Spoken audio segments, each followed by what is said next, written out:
You can't go out and be a unifier and be positive if you don't start with yourself. If you're dark, if you're not happy, if you're resentful, if you're angry, we have to start with being in a place at least of peace and calmness to be able to go connect with somebody else, right? Right. So it's the self-work is an important first step. When you go do an act of service or an act of kindness, the endorphins and the energy you release both within you, within the person you helped, and 5 people watching you all get the same positive energy moment. It's so important, but you have to start with your own positive energy, and we all can do that. We really can.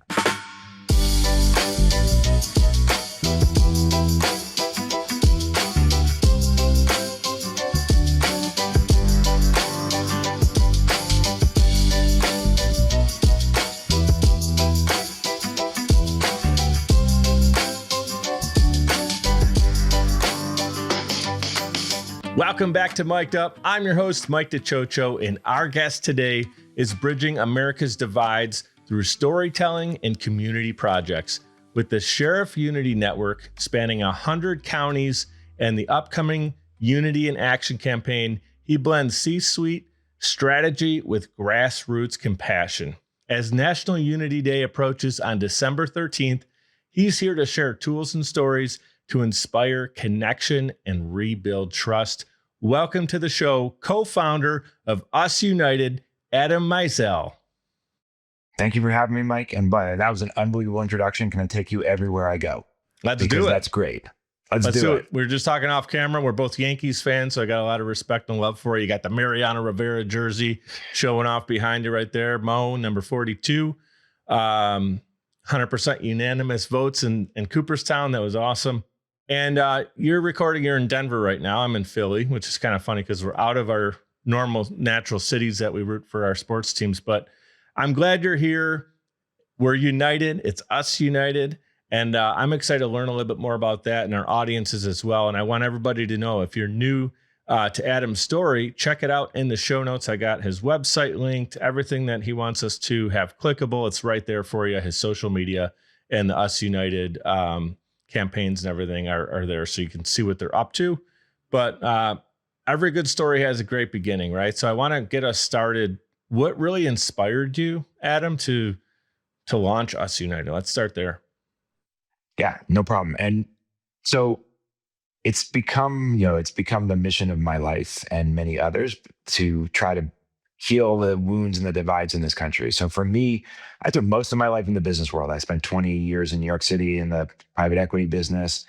I ran a public digital media and entertainment company, which moved me to LA. So I've been all over the place. I'm now in Denver. And so I've always been an entrepreneur and, most of my career in business and finance. And so it was May of 2020.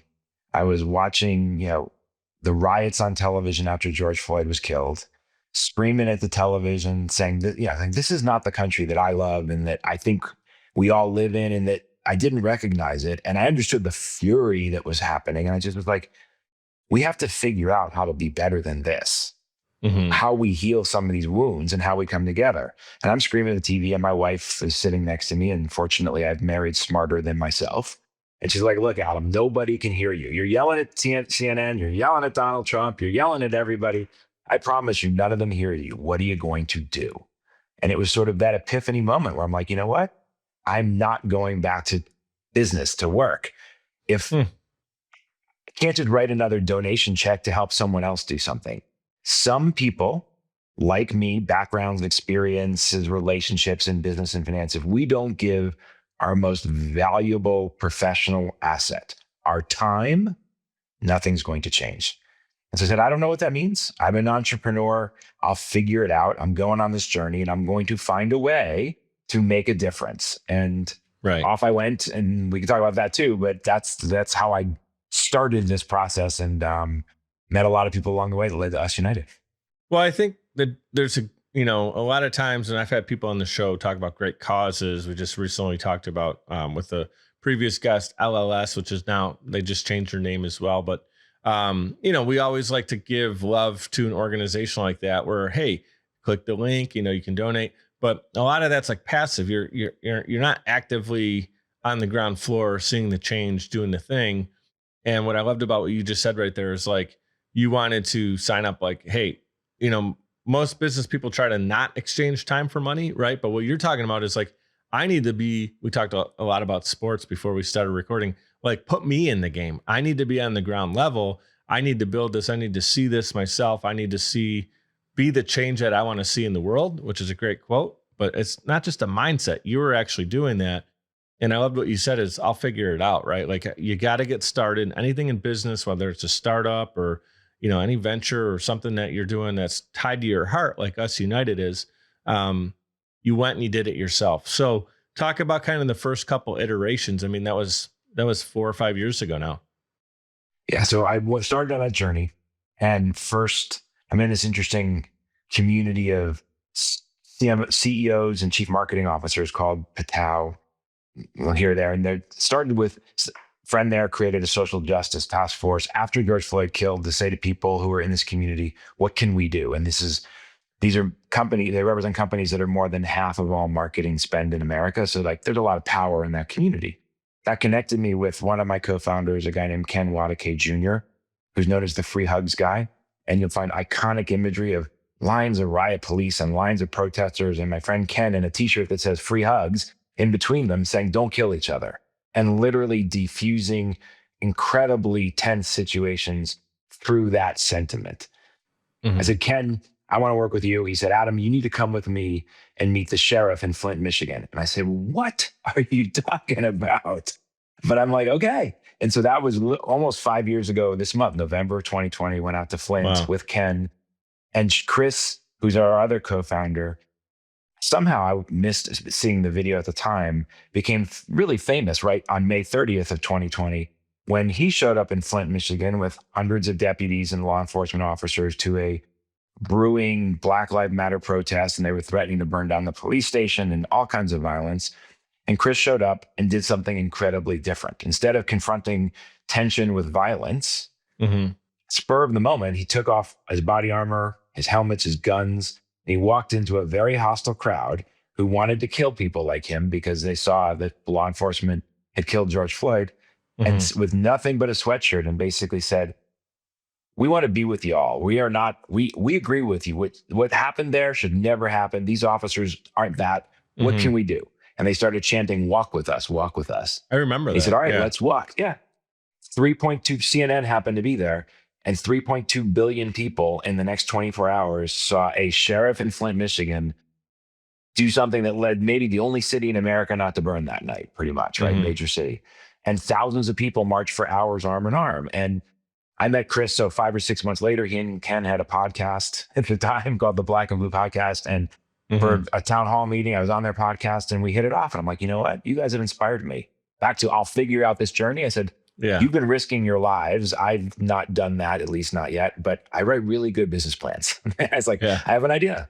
And I wrote a business plan that had become Us United. I mean, like it's anything else. There's elements of what we do today in that first iteration.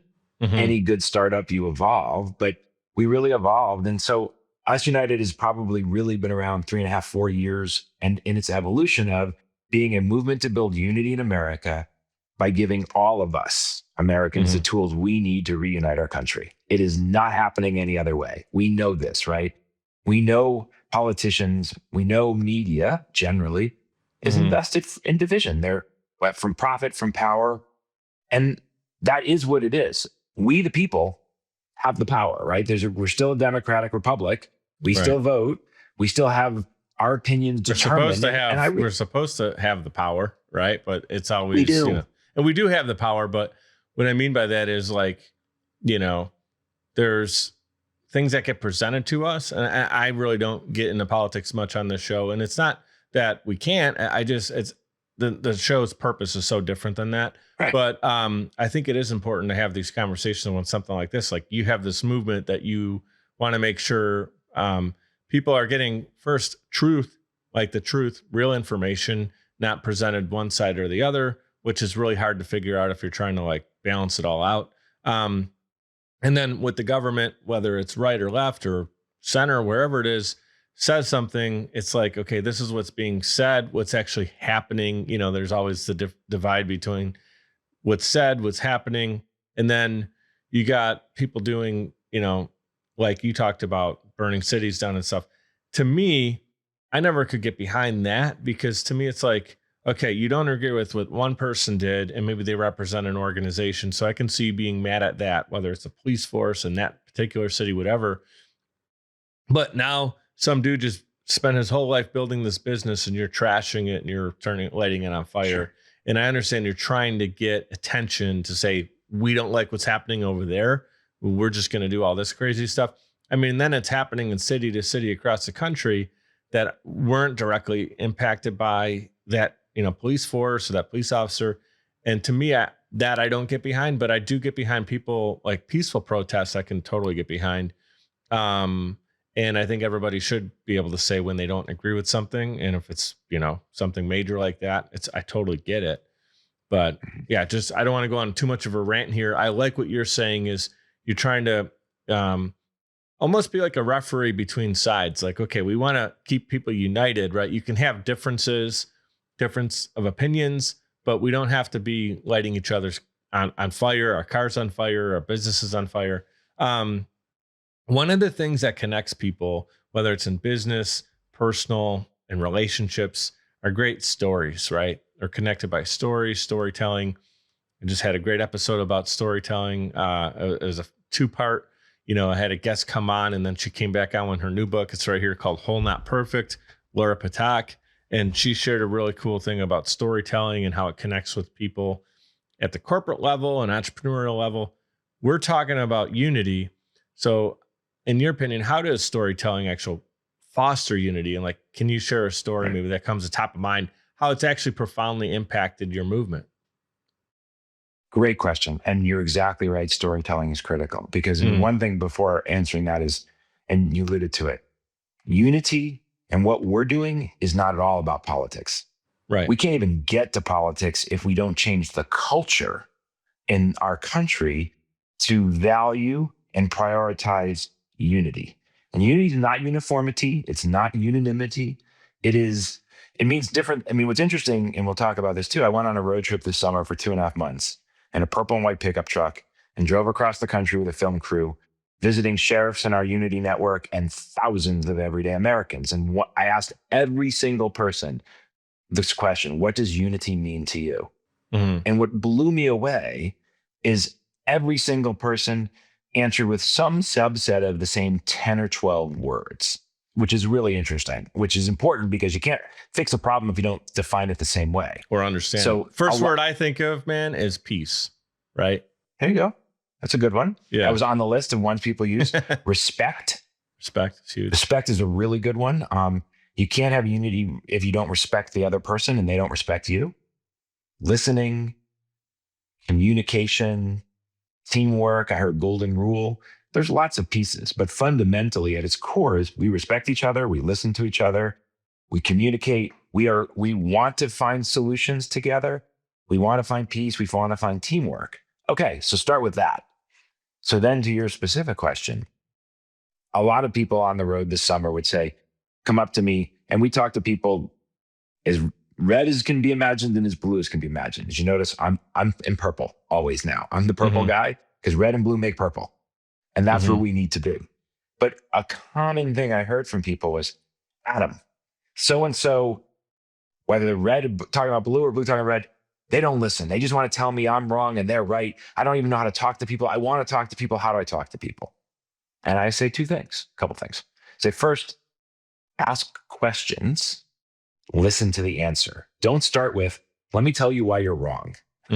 That's never going to work. Guards up. Boom. They're not listening to you immediately, not listening to you. They're just looking to say what they feel before they're really, That's so important in any situation, but especially if you have someone who has such a counter opinion or counter thought to what you're standing there.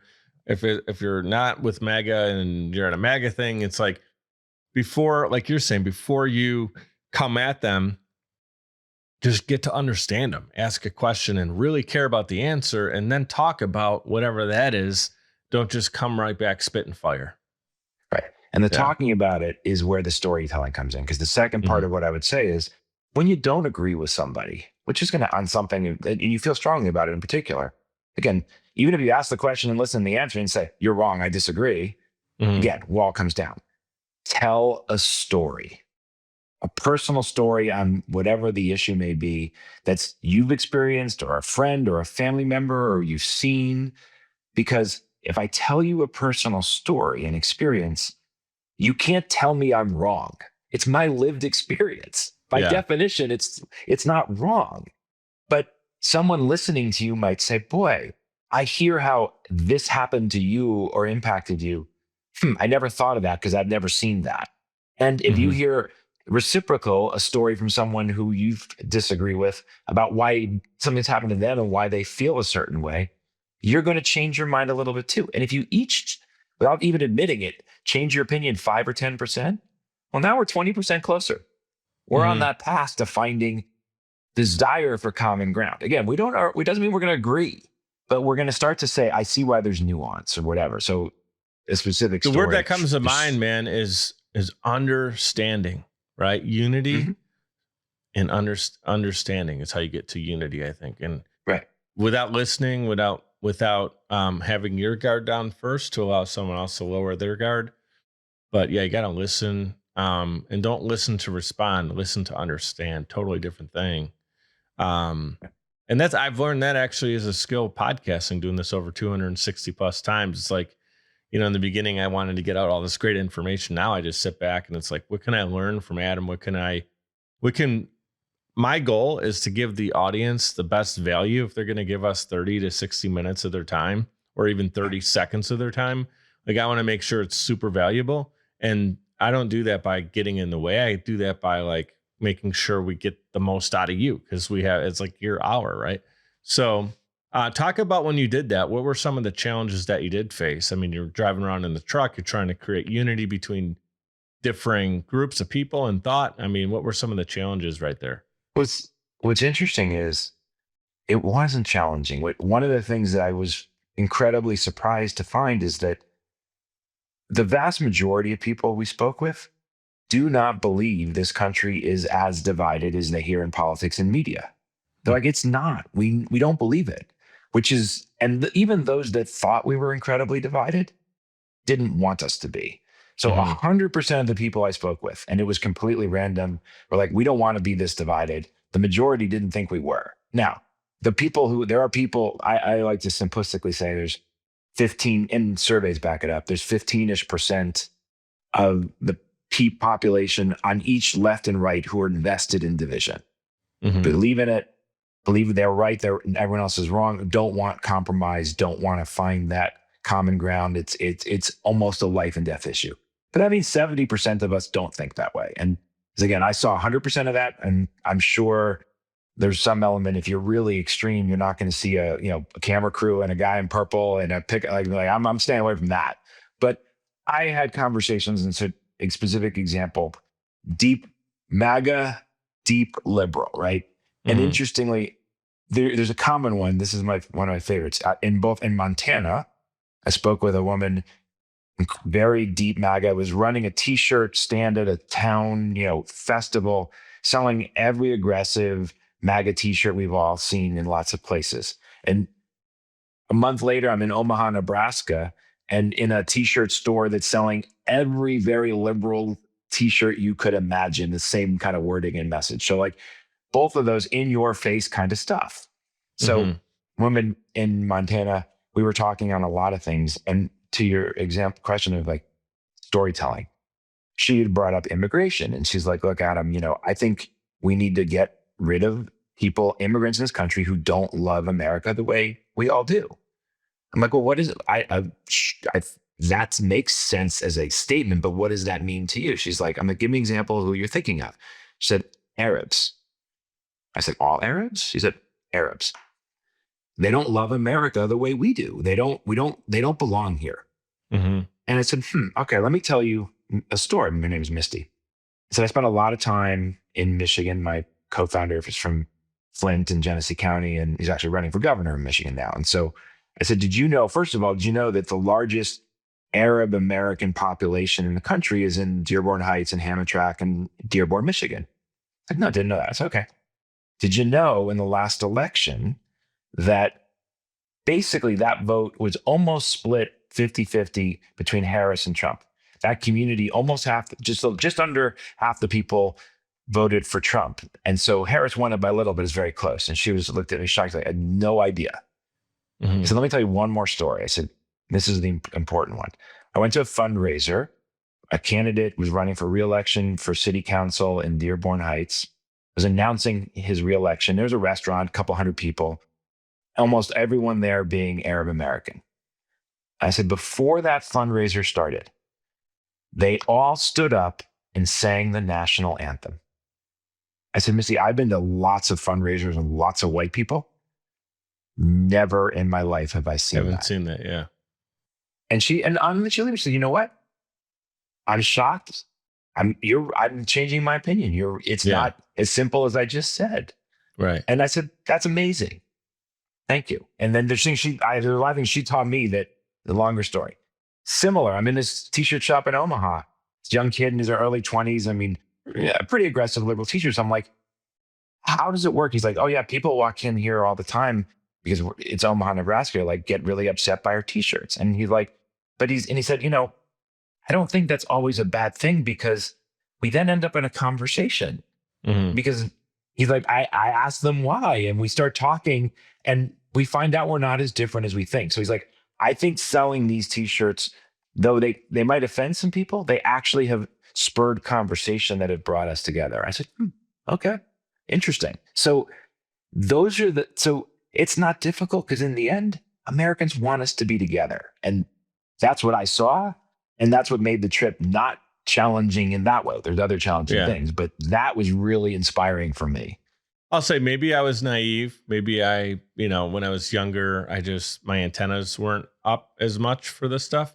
But when I grew up in my neighborhood, played with, my good friends, and, sometimes their parents would say, hey, come over for dinner or whatever. We got a barbecue, whatever. You're hanging out at the playground and there's maybe parents and different teachers. I had no idea what anybody's political affiliation was. Nobody allowed me in their house or didn't allow me in their house, or I could play with their kid or can't hang out with their kid and it feels like now it's very much more like that it's been merchandised as well. Like you're talking about where they got the MAGA hats, you got the anti whatever. And so it's more visible too, but I just never grew up in a place where it's like, I'm going to like someone first because I got to find out what their political affiliation was. It's like, if I like the person and they have good values and I enjoy my time with them, I may not even know, who they voted for. And I think that's a good way to be. Now, does that mean that when election time comes, who are you going to vote for? And you can have a tough conversation with somebody.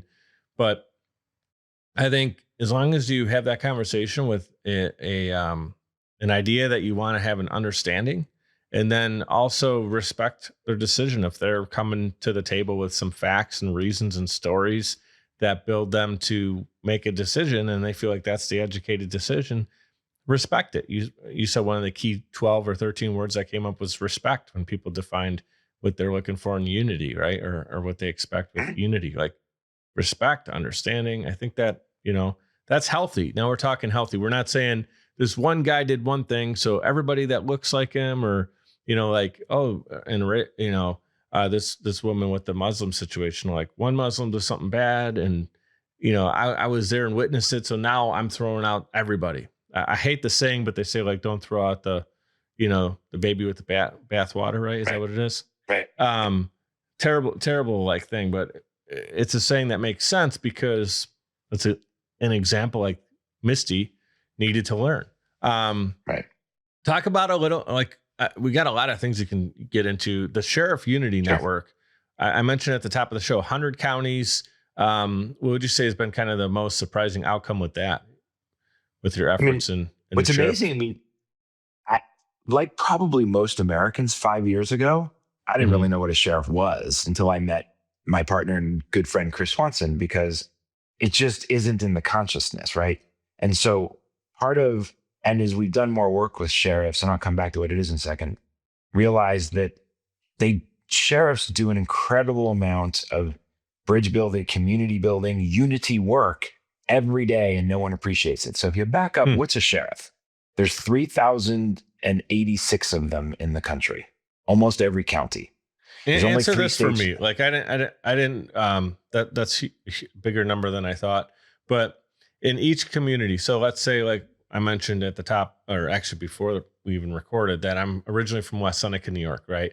So like Mhm. the West Seneca Police Department, do they have one sheriff? Are there multiple sheriffs? Is it a county thing? Totally Is it different a way. Police, well, you okay? just hit it, right? City police departments and Hmm. sheriffs are 2 different things. So as cities, many cities, obviously bigger ones for sure, and many smaller and mid-sized ones have their Hmm. own local police department. There's a police chief, and that Chief. police Okay. chief reports to the mayor or the city council or whatever it may be. A sheriff is a constitutional officer defined in the state constitutions. They are elected by the people every 4 years, usually, right? Some counties might be 3 or 2. So you voted for a sheriff, you might not have realized it. So that's what I'm Hmm. saying. Start with sheriffs don't report to the mayor or the city councils, they report to the people. Changes they're there as a result, much less political, and they're responsible directly to the people because that's who their job is, which is Hmm. one big reason they do so much more community building and unity building because they need to be elected. They need the voters to support them. And they often, most sheriffs, not all counties, but in many states and most sheriffs run the county jail, among other things they do. They do patrolling. So in your Wow. example, sheriffs patrol anything unincorporated in a county where it's not in a city or something. Sheriffs are responsible for patrolling and law enforcement usually. Often, many smaller towns or cities will contract with the sheriff to provide patrol and law enforcement and or to supplement. In the bigger cities, sometimes they do. Now, they'll supplement local police in being patrol or certain areas.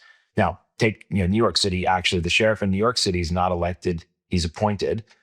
Or the sheriff in Denver, where I live, who is elected. In Hmm. the bigger cities, they tend to be responsible for jails, court security, issuing warrants, transporting prisoners, but less or no patrolling because you've got big city police departments. So it depends. So there's variance. But the vast majority of sheriffs in a county, they're elected. They run the jail, they run patrols, they have hundreds of deputies, they do warrants, they do court security, they do everything. There's And typically just they've one sheriff, though, you're saying. An elected correct in every sheriff, four county. years. So what happens after 4 years? Like they're a sheriff, do they just go back to like a They police they department run and again. No, no, they no, no. That sheriff can run for some places have term limits, some places don't. But okay. there is a sheriff elected in almost every county in America every 4 years. Let's say if Different or someone same wasn't person. reelected though, because a new guy in town, like, oh, we want to go with this guy, but maybe the other person was still a good sheriff. It's just okay, they didn't win this time around. Then what did they do? I'm just kind of curious if there's only one person. Depends. I mean, sometimes they might retire, sometimes they might go back into law enforcement and in some other capacity in the police, city or state police. I mean, but a Yeah. lot of times to get to be sheriff, you've worked your way up the chain and you've been elected, and at the end of it, you decide to do something else or retire. Who knows, right? Everyone's making that personal decision. Yeah. It's gonna be someone who's earned their way up there to even be on the Usually, I ballot. mean, the Yeah. voters look. Think about it. If you're going to vote for sheriff, you're going to ask, do they have experience in law enforcement?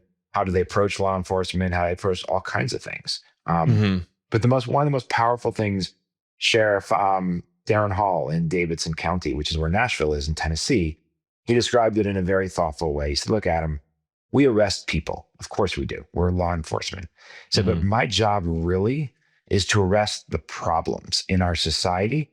Because if I don't fix those, homelessness, opioid addiction, mental health, those issues, he's like, my jail becomes a revolving door.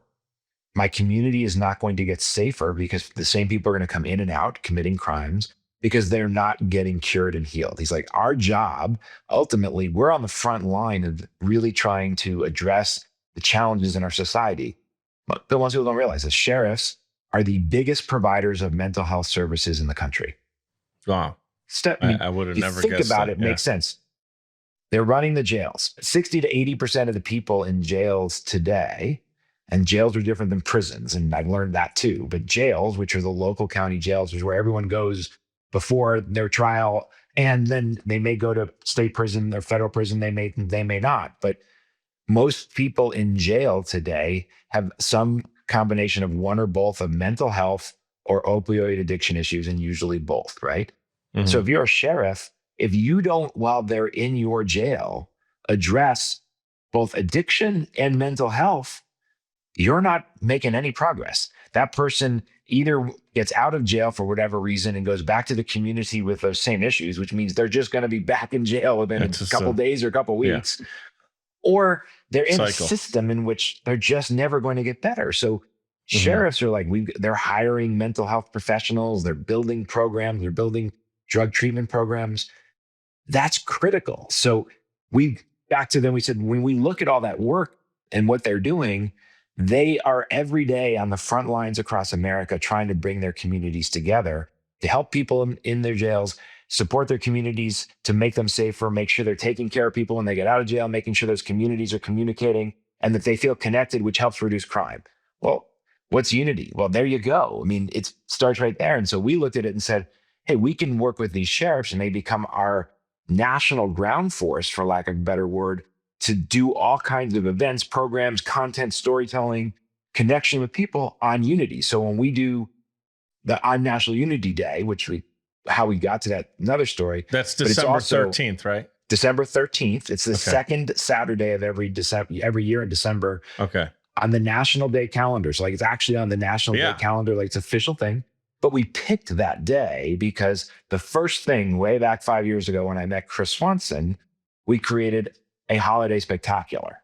And what we said is, let's create an event in which the community nominates families in need for help. The sheriff's office is quarterbacking that, partnering with all aspects of the community, not for profits, schools, churches, black, white, brown, yellow, doesn't matter, to put these boxes of necessities that people can use and need, from food to socks to laundry detergent, not the luxuries, some toys too for Sure. Christmas. And most importantly, we ask people what they need. So literally, like, I'm going to lose my job because I can't get a new tire on my car. We'll get you a tire. Mhm. Literally, true statement, rolled up to a condo apartment in Flint a couple years ago, and there's a hole in their roof. It's snowing in their living room. And they're like, the landlord won't fix it. We're like, we got you. We have contractors who'll come and fix it for you.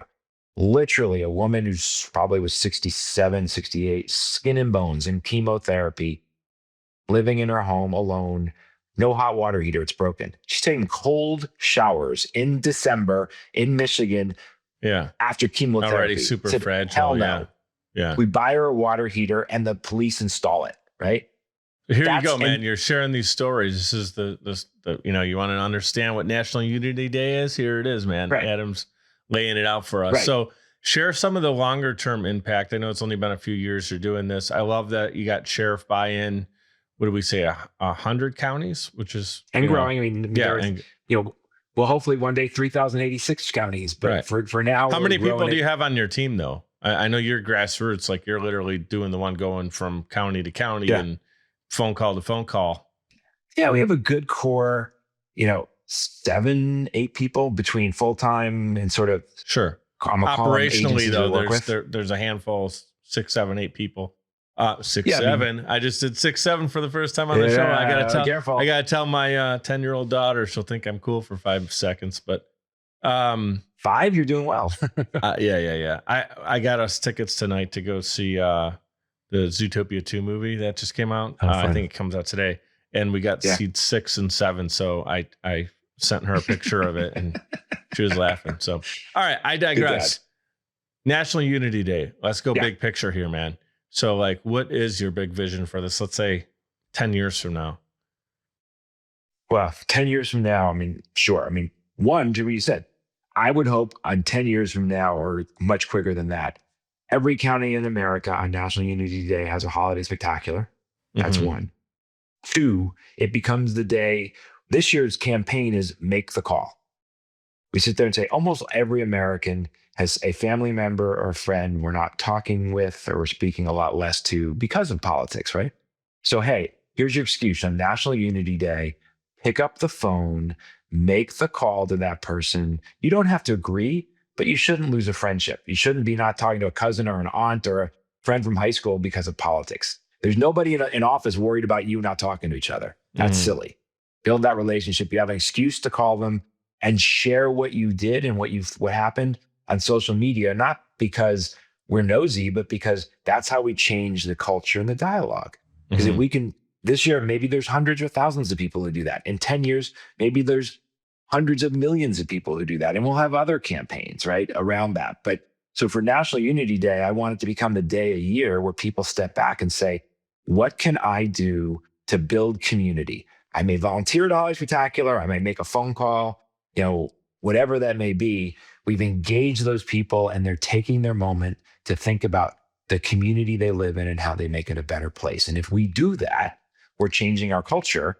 And eventually, we have different leadership, right? I think our government reflects who we are as a people and where we are as a culture. So if we Mhm. don't like it, we change. We have to change how we behave.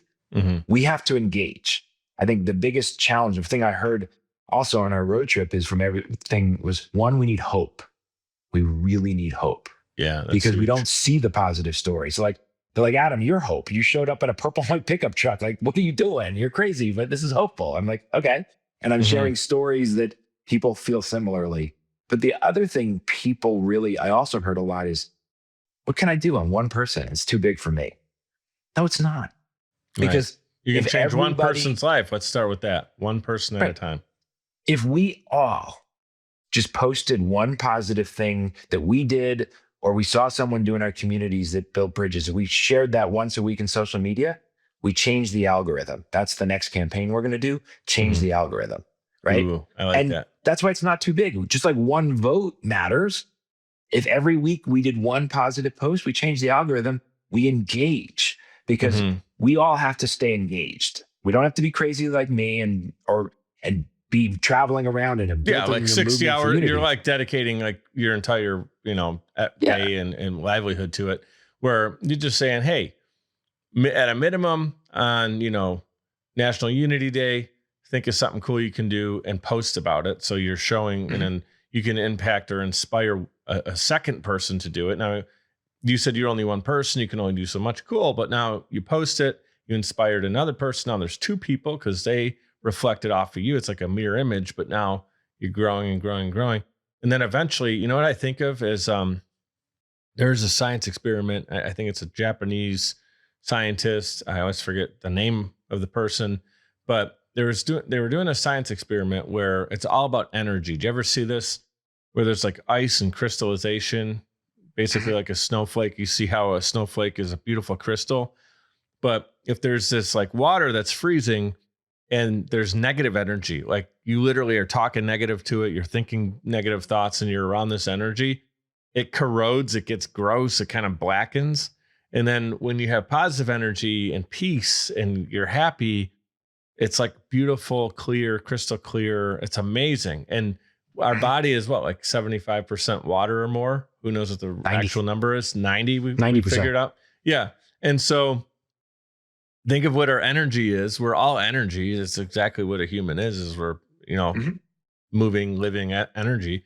And we're 90% water. What do you think that's, crystallization and everything? So what you're doing is with one post or one change of the algorithm, it's going to take hundreds of changes to clear your algorithm. But it's kind of like if it's blackened, like a blackened lung almost, and you're trying to heal it, it's not going to heal tomorrow.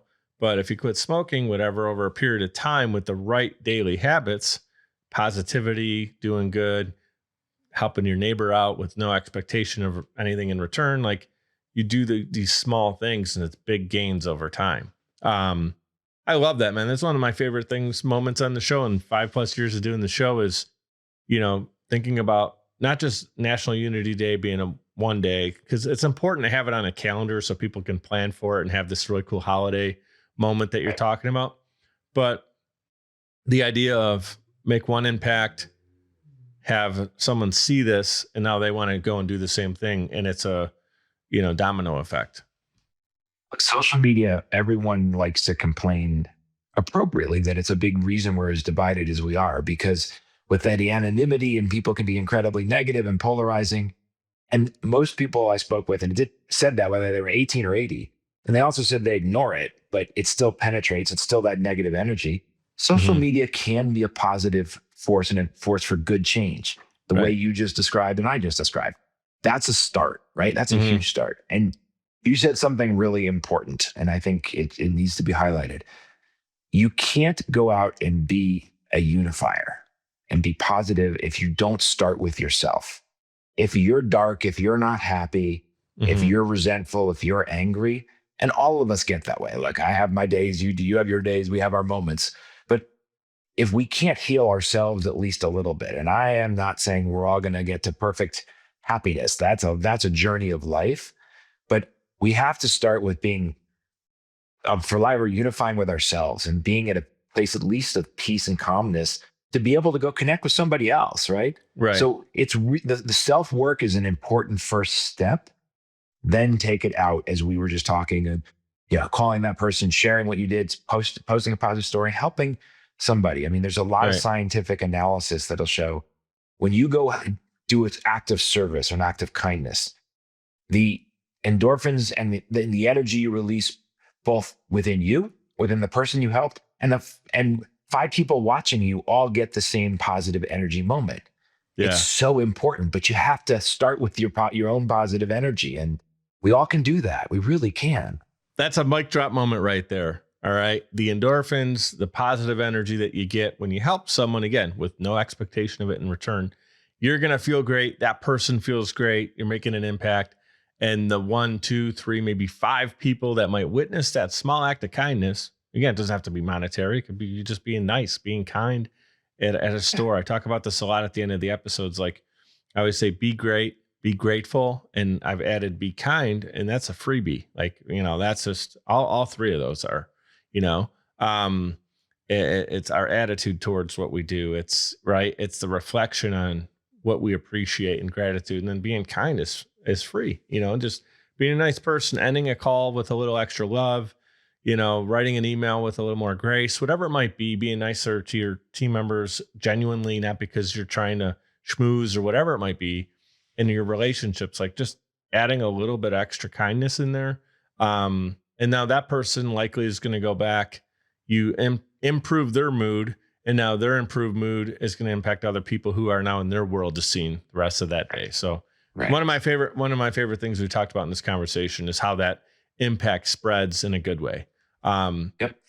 It's like antivirus software in a community, like kindness. Really Yeah. cool. I'm going to give some love to our sponsors. I know you got to run. We're recording this on the day before Thanksgiving. So I just want to say I'm grateful for you being on the show. It's great timing for the recording, but we also expedited getting you on the show because we wanted to make it happen before December 13th. December 13th is actually 5 years from the day my dad passed away. So December 13th is an impactful day for my family, but I'm excited that this year there's going to be some love and extra, and we always do that, right? When you think of a loved one that passed away, it's not the negative, it's the positive of let's do something that dad would be proud of, or, something in his honor. So I'm excited to do some social media posts around this and get it out to our mutual audiences. It's going to be great.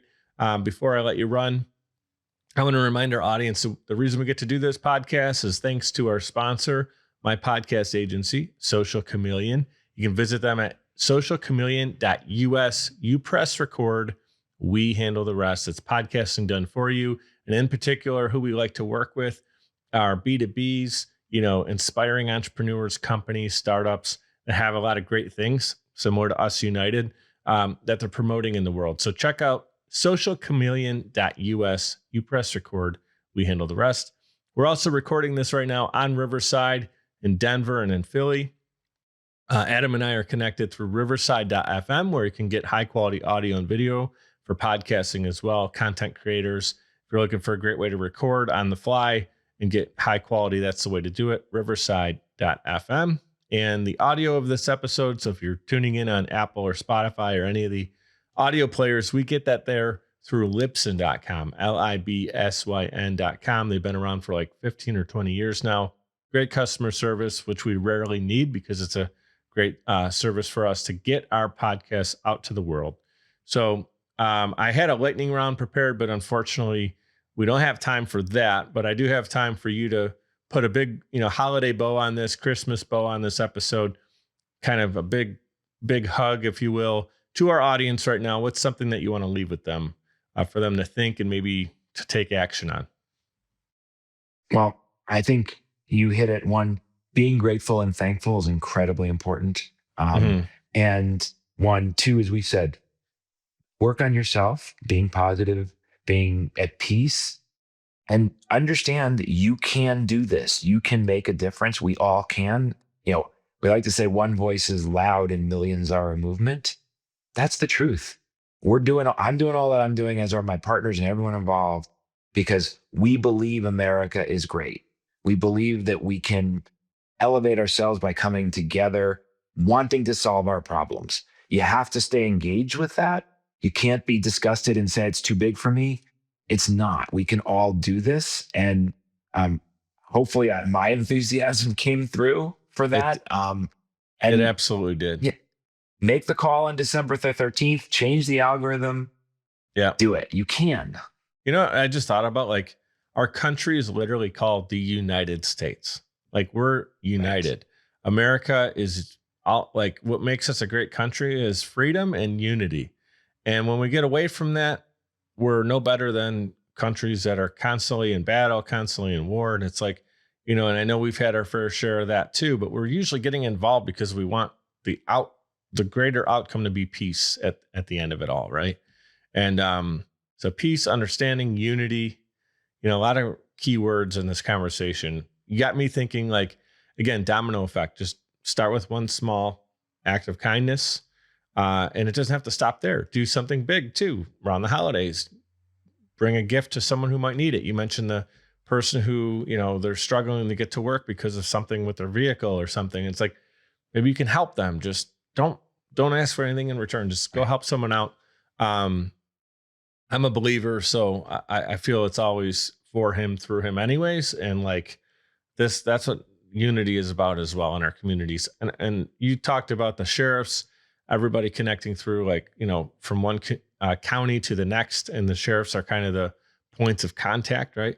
I'm sure you do this as well, but I think a lot of churches would love to get connected with you too. And now we're just growing and growing in numbers because of the amount of people already tapped in and wanting to help. So looking forward to seeing how this thing grows. I know you're only 2-3 years into it. It's a holiday season right now. I'm going to wish you a Merry Christmas. Tomorrow's Thanksgiving, so happy Thanksgiving. When you guys are listening to this, it's probably going to be December 8th-ish, 7th, 8th, 9th when this gets released. So we got a couple weeks before wishing everyone a happy holiday and Merry Christmas, but I'm going to say it anyways. So Adam, thank you so much, man. Grateful for you being on the show. You're just absolutely a light in this world and for our country, helping people put aside their differences for a moment to have that connection, to have that understanding. And that goes for politics, relationships, and business. It doesn't matter. We need more of what you're doing. So I appreciate you. Mike, thank you so much for having me. Thanks for asking great questions, by the way, and having a great conversation, because it takes two and it was super fun. Yeah, well, you're a great dancing partner. So I appreciate you, brother. Go Yanks. I know it's not season right now, Yeah. But it's go Yanks 24/7. It's the hot stove. It's the hot stove. Go Yankees. I was going to make a joke about do we unite with fans in Boston? That's always a tough one, but I'm going to say at least on December 13th we can. The answer, look, it's really important, and we didn't get into what we're doing in sports because a whole nother conversation. But yeah, we can. I mean, we had Unity seats, which is something we're doing at Fenway Park. yeah, And I was able to do that because, remember, we share a love of baseball, and we wouldn't enjoy the Yankees as much if we didn't have the Red Sox, and they wouldn't enjoy the Red Sox as much if they didn't have the Yankees. Yeah, we can hate each other for 2 or 3 hours during the game. We should be able to go have a beer and laugh about it afterwards. That's the best thing, man. That's another great mic drop moment, I'll call it. But yeah, and that's what sports is about. It's like, you're never going to root for that other team or whatever, but you don't want harm. Like when some players, you see some fans like rooting on a injury and stuff, it's like, whoa, you guys are getting out of control here. Right. So that doesn't mean I'm not a diehard. I get as excited and as heartbroken when my team wins or loses. I'm a Bills fan and a Yankees fan. So I've been on big losses in the Super Bowl. I've been on championship seasons where I got to, pop the champagne. We talked about my dad a few times. He's a huge Yankees fan, as you know. So I grew up in a household that had sports was a polarizing thing for me, but at no point in time would I ever want harm to happen to a fan of another team. So that gets out of control too. So all about unity. This is a great episode, great timing for you coming on. And thank you so much for your time and energy today. Keep rolling, grow that team of 8 people to a team of thousands. It's going to happen. Keep doing your thing. Thank you.